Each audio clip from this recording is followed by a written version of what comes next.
بسم اللہ الرحمن الرحیم۔ سورۃ الحدید کی لاسٹ 2 آیت، یعنی ہمارا یہ سورہ مکمل ہونے والا ہے، سبحان اللہ۔ اور حقیقتاً یہ لاسٹ 2 آیت ایسی آیت ہے جس میں نیکی کے بارے میں دوگنا اجر کا حقیقتاً بیان ہو رہا ہے، اور مفسرین کی الگ الگ جماعت الگ الگ بیان کرتے ہیں، سبحان اللہ۔ اتنی خوبصورتی کے ساتھ قرآن و حدیث کے ساتھ جواب دیتے ہیں، بیان کرتے ہیں کہ ہمارے ایمان میں وہ تقویت پیدا کر دیتے ہیں، سبحان اللہ۔ آپ بھی غور کریں، ہم تدبر کر کے آپ کو بیان کر رہے ہیں۔ مفسرین کی بہت سارے تفسیر میں نے پڑھا، تب جا کر یہ ویڈیو بن رہا ہے۔ اور نیکی کا جو تصور ہے اسلام دھرم میں حقیقتاً دوگنا ہو جاتا ہے ان لوگوں کے لیے جو ایمان لے کر آتے ہیں۔ اور اس کی 2 کیٹیگری مفسرین نے بانٹ دی۔ امام مالک اشعری رضی اللہ تعالیٰ عنہ کی ایک حدیث ہے جس میں آپ نے فرمایا ہے کہ 3 ایسے شخص ہیں جس کو نیکی میں دوگنا اجر ہے۔ سب سے فرسٹ وہ ہے جو اہل کتاب، عیسیٰ علیہ السلام پر جس طرح انہوں نے ایمان لے کر آئے، اور نبوت کا جیسے ہی نبوت آپ صلی اللہ علیہ وسلم کو ملا تو انہوں نے تصدیق کی، کس کی نبوت؟ یعنی آپ صلی اللہ علیہ وسلم کی نبوت کی تصدیق کی، تو اس کے لیے دوگنا اجر ہے، آپ صلی اللہ علیہ وسلم کی حدیث ہے۔ اور ایک وہ شخص جو غلام ہو لیکن اس کے باوجود بھی اپنے اللہ کا حق ادا کرتا ہو، اپنے خدا کا حق ادا کرتا ہو۔ اور تیسرا وہ شخص ہے جو لونڈی، یعنی جس کے پاس لونڈی ہو یا باندی ہو تو اس کی اچھی تربیت کرے، یعنی تعلیم و تربیت اچھی کرے، اس کے بعد اس کو آزاد کرے، یعنی نکاح کر دے۔ تو یہ 3 ایسے شخص ہیں جس کے لیے دوگنا اجر ہے۔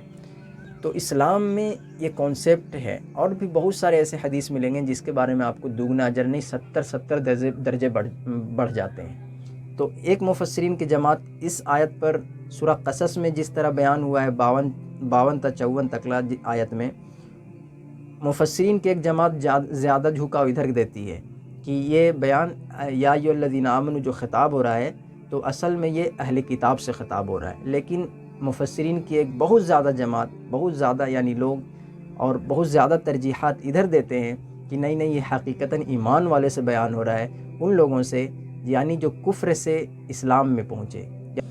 تو سبحان اللہ، اس آیت پر آپ غور کریں۔ اللہ تعالیٰ فرماتے ہیں اعوذ باللہ من الشیطان الرجیم، بسم اللہ الرحمن الرحیم، یا ایھا الذین آمنوا اتقوا اللہ، اے ایمان والو اللہ کا تقوی اختیار کرو، آمنوا اتقوا اللہ، اللہ سے ڈرو، وآمنوا برسولہ یؤتکم کفلین من رحمتہ ویجعل لکم نورا تمشون بہ ویغفر لکم، سبحان اللہ۔ وآمنوا برسولہ، اور ایمان لاؤ اس کے رسول پر، وآمنوا برسولہ یؤتکم کفلین من رحمتہ، تو کیا کرے گا اگر تم ایمان لے کر آؤ گے اس کے رسول پر؟ تو تمہیں دوگنا اجر دے گا، کفلینی من رحمتی، اپنی رحمت سے، ویجعل لکم، اور پیدا کر دے گا، کیا پیدا کرے گا؟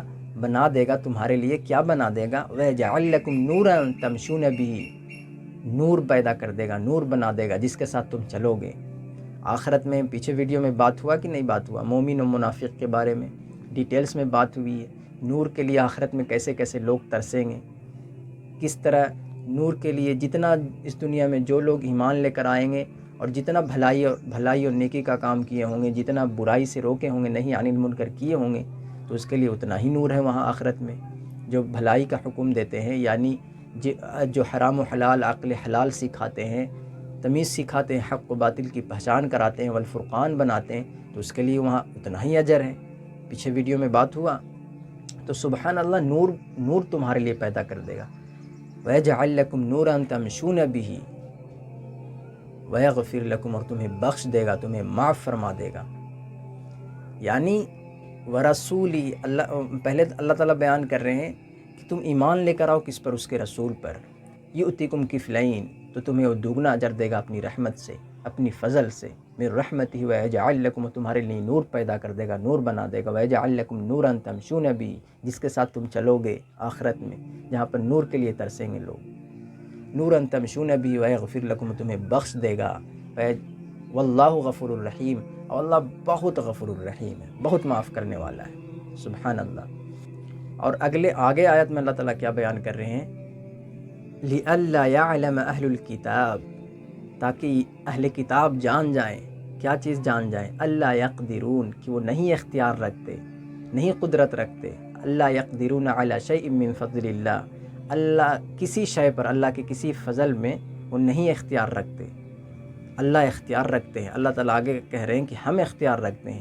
وَأَنَّ الْفَضْلَ بِيَدِ اللَّهِ، یہ اللہ کا فضل، اور یقیناً اللہ کا فضل اللہ کے ہاتھ میں ہے، اس کے ہاتھ میں ہے. وَأَنَّ الْفَضْلَ بِيَدِ اللَّهِ، اللہ کے ہاتھ میں ہے. يُؤْتِيهِ مَن يَشَاءُ، وہ جسے چاہتا ہے وہ دے دیتا ہے. يُؤْتِيهِ مَن يَشَاءُ وَاللَّهُ ذُو الْفَضْلِ الْعَظِيمِ، اور اللہ بڑے فضل کا مالک ہے. سبحان اللہ. یعنی اللہ اگر کسی کو دگنا اجر دینا چاہے تو وہ دے سکتا ہے، چاہے اہل کتاب کو دے، چاہے ایمان والوں کو دے، وہ دے سکتا ہے.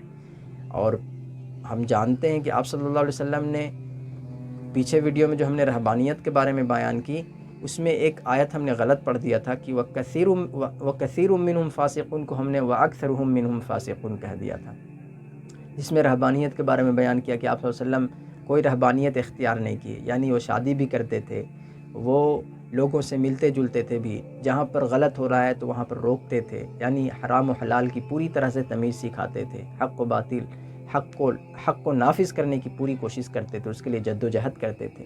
تو کوئی رہبانیت اختیار نہیں کی، جو ہم نے پیچھے ویڈیو میں بات کی.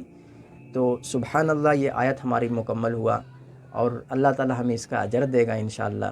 ضرور اللہ سے امید ہے ہمارے لیے صدقہ جاریہ بنے گا انشاءاللہ الرحمن. تو بارک اللہ.